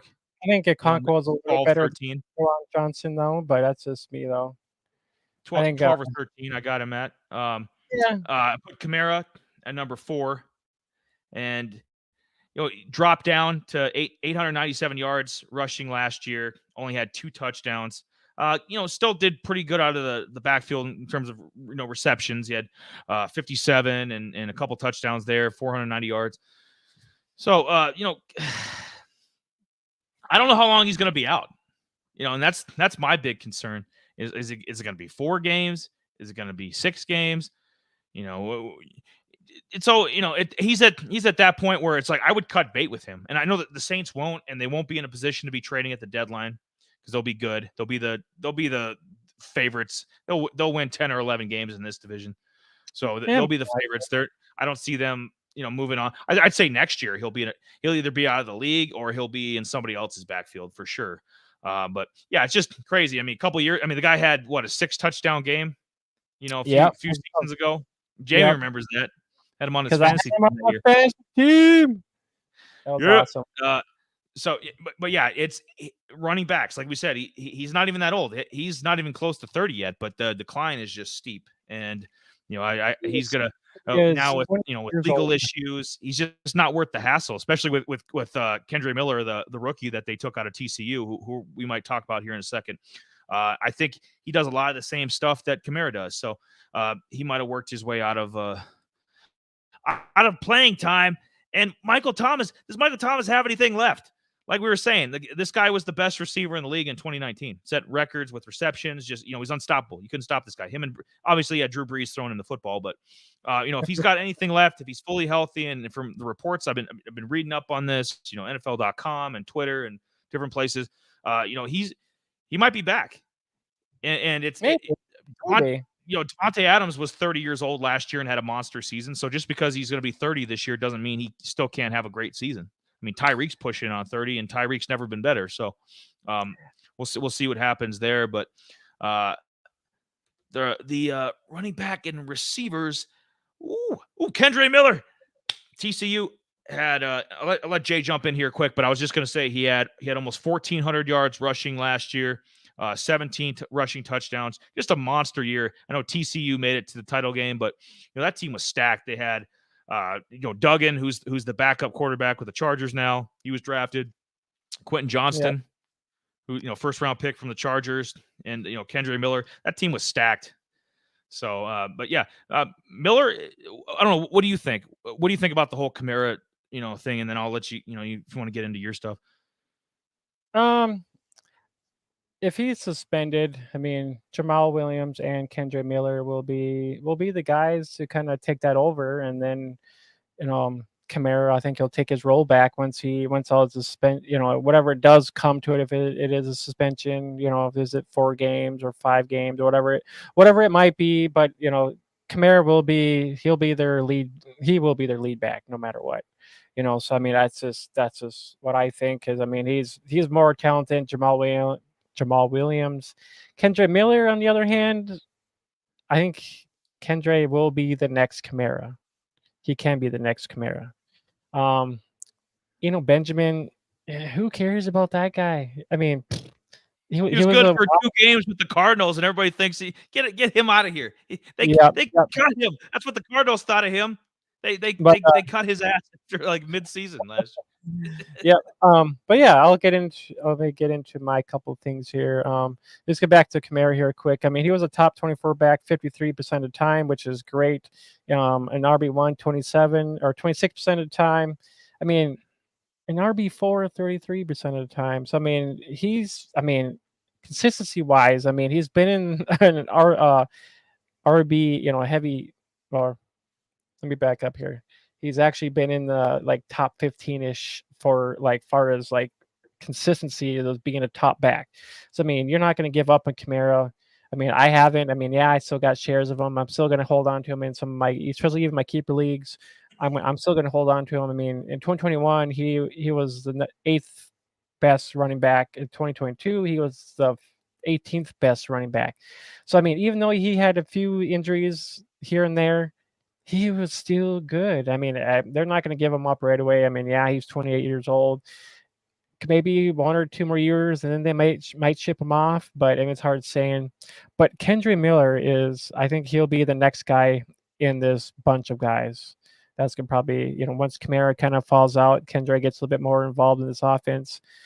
Kendra didn't have a whole lot. Oh, wait, hold on, let me back up here. He actually had 1,300 some odd yards in 2022, which he helped lead the TCU to the championship game, but totally just buzzed out. But in 2021, he only had 630 or 623 some odd yards. So I mean, he wasn't that far, wasn't really involved much. But I think he's got some talent there. I mean, he's got some, Miller's got some big legs. He can move a pile if needs to. I mean, he's very light on his feet, and I mean, if once he gets to that level 2, I mean, he can break out pretty damn quick, and he's not really much involved in the pass. He wasn't really much involved in the pass game much. So I mean, where Kamara was, I mean, Kamara's been he was more involved. Kendra might not be involved in the pass game as much. So I mean, it might vary on situations. So I mean, Kendra will be more kind of your 1-2 back, just kind of right through the tackles kind of guy. But I mean, other than that, I love Kendra. So I mean, if Kamara, Jamal goes down, Kendra will be he'll take over that situation in there. I think Jamal Williams is the insurance. I think, yeah.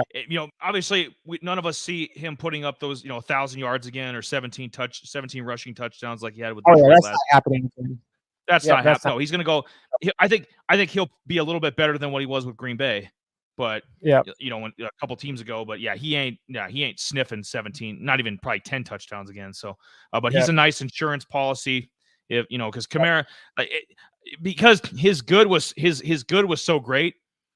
He was Hall of Fame great. Now I mean, these would be good. I mean, these would be good running back numbers for, top 15 running back. I mean, Jay talked about how many times he was, RB1 and, if it was anybody else, we wouldn't be, that's a pretty good number. Almost 900 yards rushing, almost 500 yards receiving.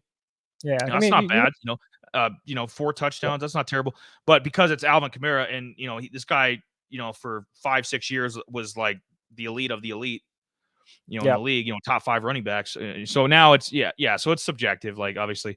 It is. I mean, with, with what the heck was I going to say here? Kamara had about 76% of the rush share.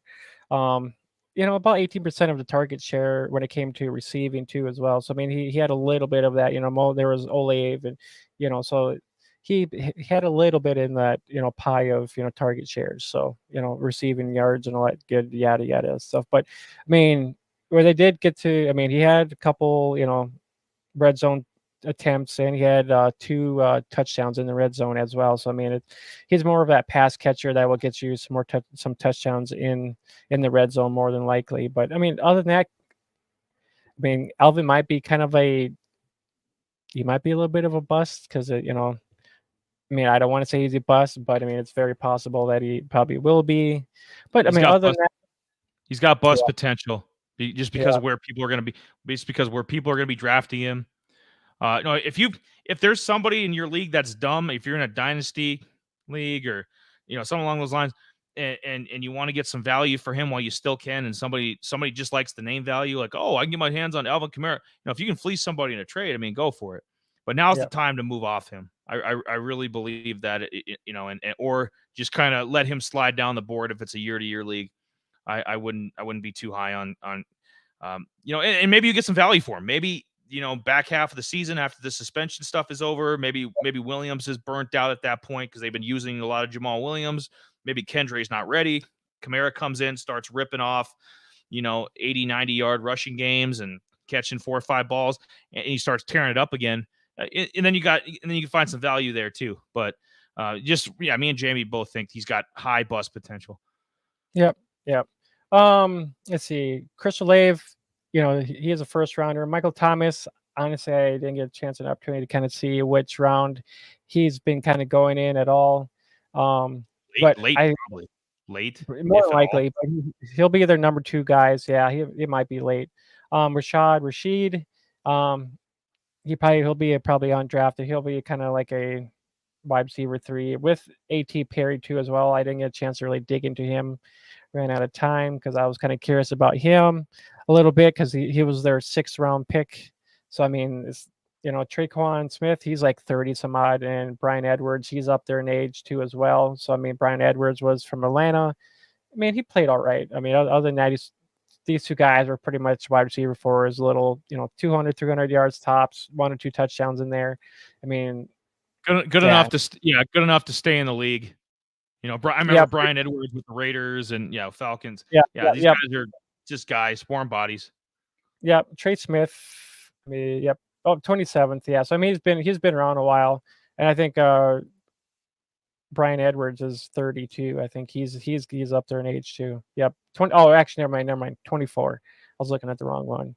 But yeah, he's been around too a little bit for. But yeah, it's. Oh yeah. Derek Carr, Donovan mentioned Derek Carr is a target for me in double-digit rounds. I have to agree. Hell yeah, he should be. Him and Goff are gonna be super undervalued, and there's people are gonna and I think Jalen Hurts comes back a little bit this year. And we said that in that we did the NFC East. So there's gonna be people super high on him that he might disappoint, and then conversely, Derek Carr is gonna make a few owners happy, especially Donovan. And then Donovan also says, unless there was an absolute value, QB late in a 1 QB league. Yes, you are correct. I mean, Derek Carr was a top 12 QB 46% of the time. I mean, he was in the top 12. Yeah, or no, sorry. Let me back up here. He was the top 25 at least 26% of the time. So I mean, he's not a devalued quarterback. I mean, he just was in a bad situation. Didn't really. Sometimes it just depends on where the organization goes from there and whatnot. But I think this will be a reboot for Carr. I think with Olave, Michael Thomas, Kamara, I think this is going to be a good reboot. Derek Carr is actually in 2 QB leagues going in the 6th round, and PPR leagues in the 15th round, give or take. But yeah, I mean, I could probably see him 3,800 yards, 27 touchdowns this year. But yeah, I think that kind of wraps up everything. I think we kind of hit everything. Derek Carr, Chris Olave, Michael Thomas, Kamara, Andre Miller, couple of some of the wide receivers. But yeah, I think that kind of chips everything up. Unless there's anything else you wanted to mention about, I guess we'll wrap this up here quick with who wins this division. Saints goes 10-7. Saints 10-7. I got the Panthers and Falcons. I had the Falcons at 7-10. I was being a little nice. They're 6-11. They're a bad team. Got a great running game. That's about it. So it's Panthers and Falcons 6-11 each. And then begrudgingly, I say the Bucks are 5-12. I would love a 2-15 season, but they'll disappoint me. Yep. Saints are the first for me in the division. And then I think it's Panthers, Bucks, Atlanta. I think that's how it goes. Ooh. So you think the Falcons are going to clean house, like get rid of Ritter, get rid of Arthur Smith? I think so. I mean, I think so too. I just did. Yeah, that's a little more like, that's bold, man. I like that. I just think Buccaneers. I just like the Buccaneers a little bit better. I mean, they have some better quality wide receivers. I just think they're a little bit better than Atlanta in this division. You know, Panthers, I think they got something going on. So, yep. Donovan says, bring on the book. Yes, the book will be coming here shortly. But I don't you go anywhere, you sexy beast.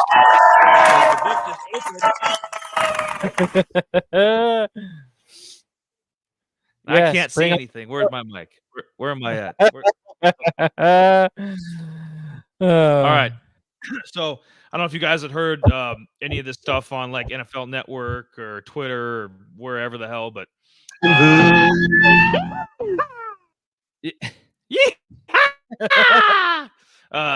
Jalen Hyatt, who me and Jamie, I mean, we were singing this man's praises a few weeks ago when we did the NFC East. No surprise, tearing it up in training camp. I mean, it'll be interesting to see what he does in the preseason. Like I said, we with their lack of consistency, and with Shepard not being able to stay healthy, and a lot of those guys over the Slayton, a lot of these guys they've had that could pop and get a 100-yard game every now and again, but they can't stay healthy. I think this guy could jump everybody. Dale Robinson, this guy could jump everybody and eventually be their number one guy. I think he's got that kind of speed. And now he finally proved it. Ran 20. What is he, a cheetah?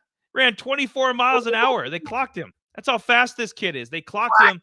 So the previous record was set in 2016 by Tyreek Hill, who he went 23.2 miles an hour. So that's almost a mile an hour faster than Tyreek Hill. Just like, yeah, it's some old people can't even drive 24 miles an hour, and this kid is running a post route, and Usain Bolt, who guys might remember, probably 10 years ago or so, probably one of the fastest human beings ever, if not the fastest. Usain Bolt ran 27.8 miles per hour. So he's not even that far off of like a world record. That's how fast this kid is, and he's in football pads. You know what I mean? Just ridiculously fast. Last year tore it up at Tennessee, like we were saying on, when we were talking him up, 1,267 yards, 15 touchdowns. I even forgot. I had to look back at this. I had to watch it on YouTube. When they beat Alabama last fall, had 207 yards and 5 touchdowns. This isn't, against, a lower, this ain't against Delaware. This was against, the powerhouse of all powerhouses, Alabama. 5 touchdowns, 207 yards. I can't talk enough about Jalen Hyatt. Get on him. Dynasty League.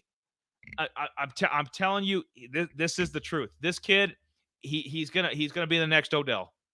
He just wasn't taken as high in the draft. He fell in the 3rd round, fell into their lap. That's the only reason he's not getting that much love, is because he's a 3rd round pick. So people might think there's some defect. No, there's no defect. He's the reason why Tennessee were as good as they were last year. Him and Hendon Hooker. Love both those guys. What any thoughts, Jay, on Jalen Hyatt running 24 miles an hour? Oh my God. Oh my God. Can't run that fast to the fridge. I know, right? Eric says we shall see if he has more than deep speed. Kills, though. If Yeah. he's got some good footwork or hands, anything like Tyreek. I mean, Tyreek's one of one, but if he can be anywhere near Tyreek, I mean, we're talking about a consistent 1,000-yard receiver here. Yeah, and Tariq is pretty small too, and for a bigger guy like Jalen to come out and run like that, I mean Yeah. that's pretty impressive. Yeah, just looking at some, so while we're talking about this, go back and check out our NFC East preview where we actually talked about Jalen Hyatt.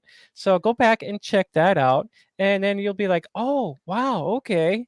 So, and this is why we're kind of high on this guy. But yeah, I mean, if you think about it, Isaiah Hodgin, who kind of crept in there a little bit last year. Darius Slayton, Wandale, Sterling Shepard, even the Jameson Crowder. We don't know where in the hell that guy's been hiding at. But I mean, they need somebody there, and Richie James. right? So Jalen Hyatt he has, it's open play field, man. Yeah.